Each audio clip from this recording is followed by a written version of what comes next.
सुहेल आफरीदी मसला क्यों है, इसलिए सुहेल आफरीदी नामंजूर। साद रिजवी साहब के घर पर क्या हुआ है, संदूक निकले हैं। प्रॉब्लम क्या है? प्रॉब्लम यह कि अस्मा बुखारी साहिबा एक वकील हैं। मरियम नवाज शरीफ साहिबा, उनकी डिग्री पर शदीद सवालिया निशान हैं। 5000 की गड्डियां, 1000 के नोटों की गड्डियां और ढेरों नोट, ये इस संदूक में से सब कुछ निकला है।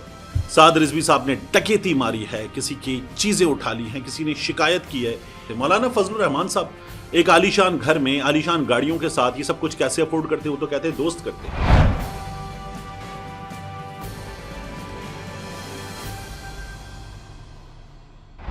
बिस्मिल्लाहिर्रहमानिर्रहीम, अस्सलाम वालेकुम। ये आपका अपना डिजिटल प्लेटफॉर्म है। मैं तारिक मतीन हूँ। वल्लाहु खैरुल माकिरीन। अल्लाह सबसे बेहतर तदबीर फरमाने वाला है।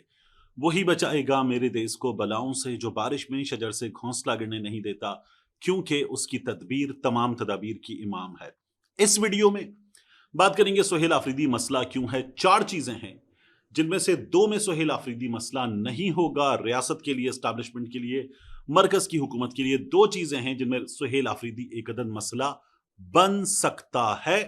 आखिर तक देखिएगा, इसकी तफसीलात मैं आपके सामने रखूंगा। जो सूरत हाल है खैबर पख्तूनख्वा में, इस मामले में वो खुदा न खास्ता बहुत बड़े बिगाड़ की जानिब जा सकती है। इस पर बात करेंगे। इसके बाद लब्बैक के सरबराह साद रिजवी साहब के घर पर क्या हुआ है, संदूक निकले हैं, नोट निकले हैं, चीजें निकली हैं, क्या कुछ निकला है, क्या किया गया है रियासत की जानिब से सही या गलत, और फिर 11 मजीद शहादतें, 11 शहादतें नहीं, 11 मजीद शहादतें, लब्बैक के कुछ दावे, ये तमाम चीजें मैं आपके सामने रखूंगा। मनाजिर एक्सक्लूसिव आपको दिखाएंगे।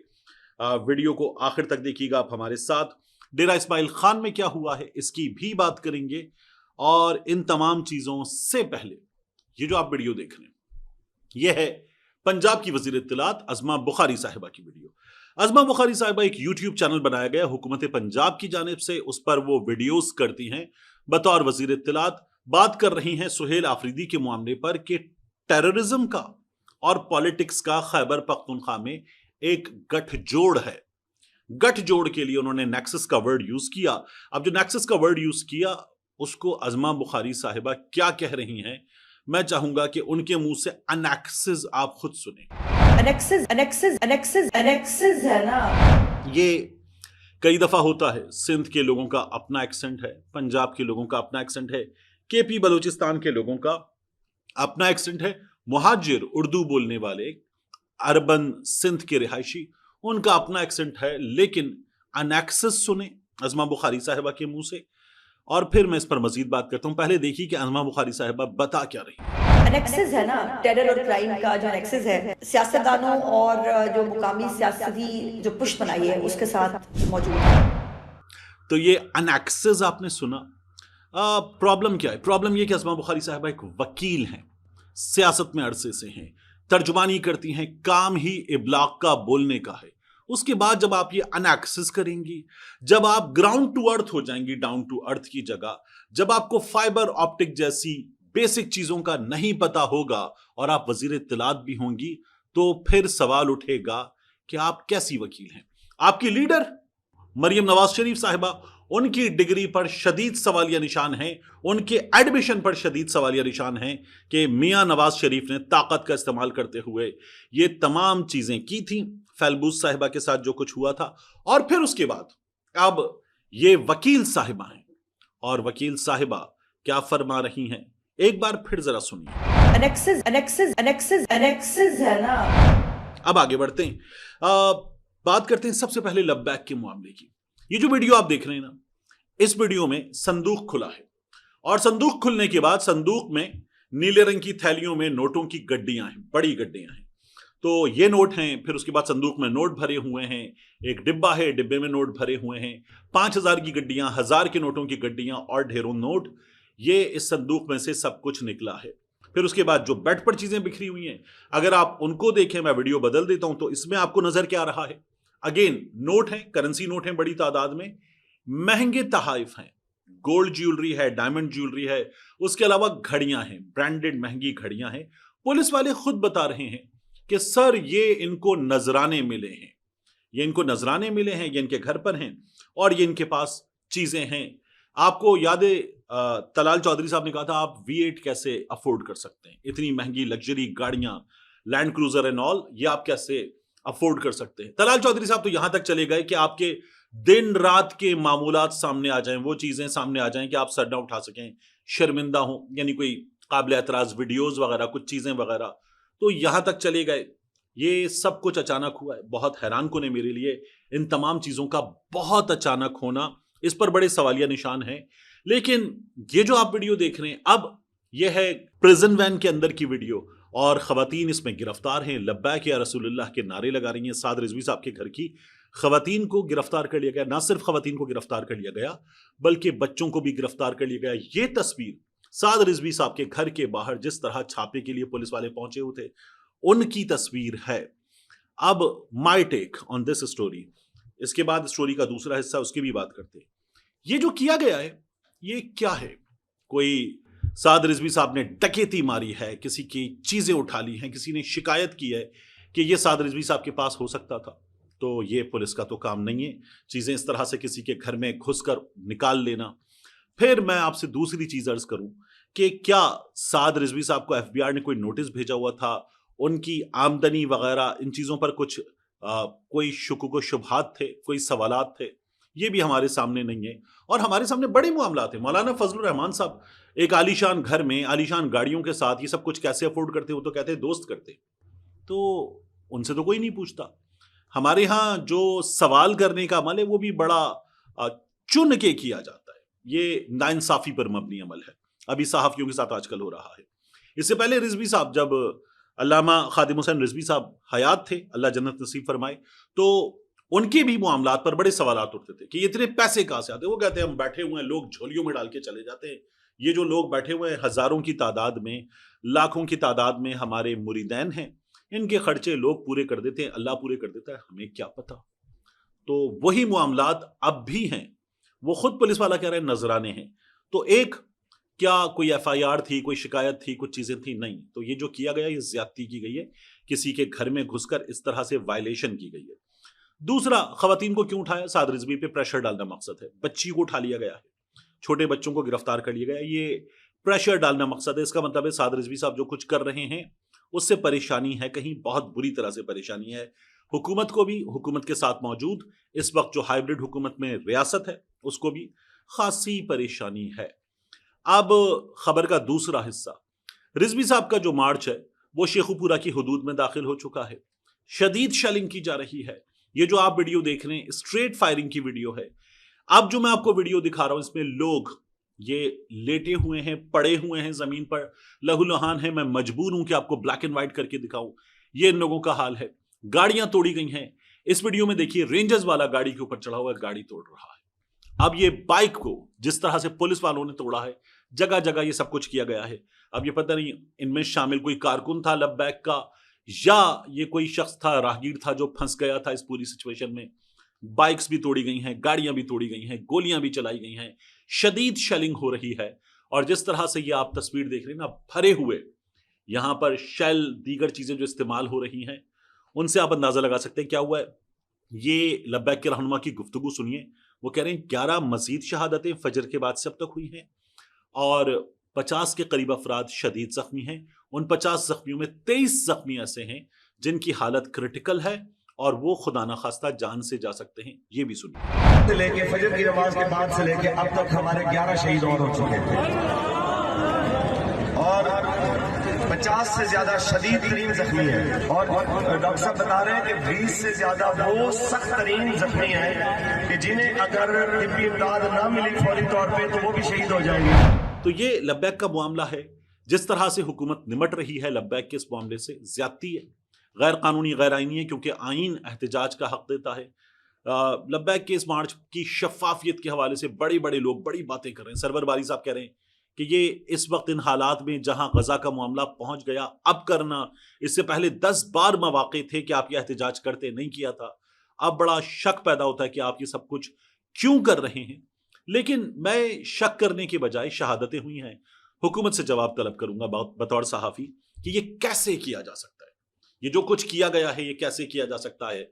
और अगर आपको रिजवी साहब की आमदनी पर, उनके जराए आमदनी पर, रिजवी साहब के पास ये सब कुछ कैसे आता है, या उनकी जमात के लोगों की जानिब से गोलियां चलाई गई हैं, उस पर सवालात हैं, शक हैं, तो कानूनी कार्रवाई करें।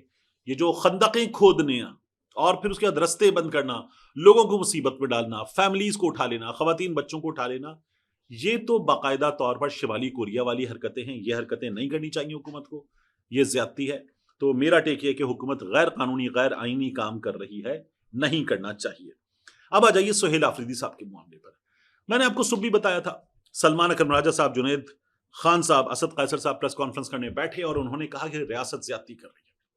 हमारे पास वोट है, हमारे पास बंदा है जो लेजिटिमेट जीत कर आया हुआ है और हम उसको वजीर आला बनाना चाहते हैं, आप हमें रोकें, ये मुमकिन नहीं है, ये हो नहीं सकता, ये गैर कानूनी है और आप हमें रोकें, ये मुमकिन नहीं है। तो रोकने के लिए पूरा जोर लगाया जा रहा है। गंडापुर का इस्तीफा मंजूर नहीं है। अजीब बचकाना हरकतें कि इस्तीफा गुम हो गया है, गंडापुर का इस्तीफा गुम हो गया, उसके सबूत मौजूद हैं, मिल चुका है। अब कहा जा रहा है कि नहीं, इस्तीफा हाथ से लिखा हुआ चाहिए। ये जो 2 इस्तीफे मैं आपको दिखा रहा हूं ना, ये हाथ से लिखे हुए इस्तीफे नहीं है, ये इस्तीफे मंजूर हुए थे, ये भी वज़राए आला के इस्तीफे हैं। लेकिन चलिए मान लीजिए कि इस्तीफा हाथ से लिखा हुआ चाहिए, तो भी मामला अदालत में जाएगा। सुहेल आफरीदी को रोका नहीं जा सकता। सुहेल आफरीदी को गंडापुर को अदम एतमाद के वोट के जरिए हटाकर सुहेल आफरीदी को वजीर आला बनवा दिया जाए तो गवर्नर साहब इस्तीफा जो है वो मंजूर ना करने की बात करेंगे, गैर कानूनी होने की बात करेंगे अमल के, इस बंदे से अब वो हलफ नहीं ले सकते, ये बात करेंगे। मामला अदालत में जाएगा, अदालत में आईनी बेंच में जाएगा। तो एक लड़ाई है जो इस वक्त रियासत ने पाकिस्तान तहरीक इंसाफ से सुहेल आफरीदी से कर ली है। सुहेल आफरीदी को नहीं आने देना चाहते, ये सिचुएशन है। मेरा टेक क्या है इस मामले पर? देखिए, 4 चीजें हैं जो सुहेल आफरीदी के सामने हैं बतौर वजीर आला और जिनको उनको टैकल करना होगा, उनको मसले की सूरत में दरपेश है। पहली चीज, इस वक्त खैबर पख्तूनख्वा में ऑपरेशन चल रहा है, इमरान खान साहब कहते हैं ऑपरेशन रुकवाओ।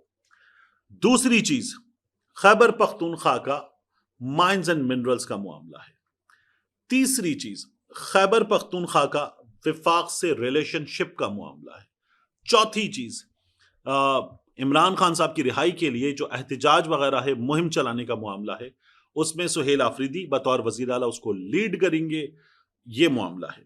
अब मैं आपसे अर्ज करूं, ये जो ऑपरेशन का मामला है ना, इसमें सुहेल आफरीदी कुछ कर पाएंगे? इमरान खान साहब कहते हैं रोको, नहीं रोक सकते। ये मेरी राय है, नहीं रोक सकते, क्योंकि जो वहां पर मौजूद पुलिस है वो भी विफाक के अंडर है। एक सर्टन लेवल से ऊपर पुलिस ऑफिसर्स विफाक के अंडर होते हैं। तो वहां पुलिस अगर फौज के साथ मिलकर कार्रवाइयां वगैरह कर रही है तो उसको भी नहीं रोका जा सकता। फौज को रोक सकते हैं, फौज के मराकिज हैं, उन पे हमले हो रहे हैं, पुलिस मराकिज पे हमले हो रहे हैं, जवाब देंगे, इंटेलिजेंस बेस्ड ऑपरेशन करेंगे, सब कुछ होगा, नहीं रोक सकते।